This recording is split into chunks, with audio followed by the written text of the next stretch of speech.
ভোটের দিন সকালবেলা উঠেই আগে মাথায় হাত, কারণ কাছে ভোটার কার্ড, প্যান কার্ড, আধার কার্ড কিছুই নেই, অথচ এখানে আমি এগরায় বসে রয়েছি ভোট দিতে যাওয়ার জন্য। তবে ফাইনালি ভোটটা দিতে পেরেছিলাম, কারণ কাছে ব্যাংকের পাসবুক ছিল। আসলে বাড়িতেই আমি ভুল করে আমার মানি ব্যাগটা রেখে এসেছিলাম, আর তাতেই সমস্ত কিছু ছিল। যাই হোক, ভোট দিয়ে এসেছিলাম সকালবেলা, যদিও লাইনটা ছিল প্রচুর লম্বা।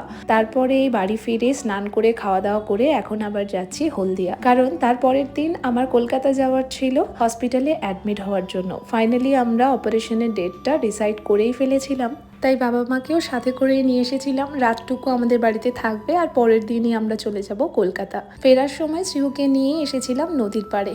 অনেক দিন পর মা বাবা এখানে একটু এলো। এখন কোয়ার্টারে ফেরার পালা। আমাদের কোয়ার্টারের সামনে এত জামরুল গাছ রয়েছে, আর তাতে এত বড় বড় জামরুল হয়েছে, সমস্তটা কিন্তু নিচে পড়েই নষ্ট হয়। যাই হোক, আর বেশি দেরি করব না, শ্রীহুকে ওপরে নিয়ে গিয়ে এখন ডিনারটা করিয়ে নিই।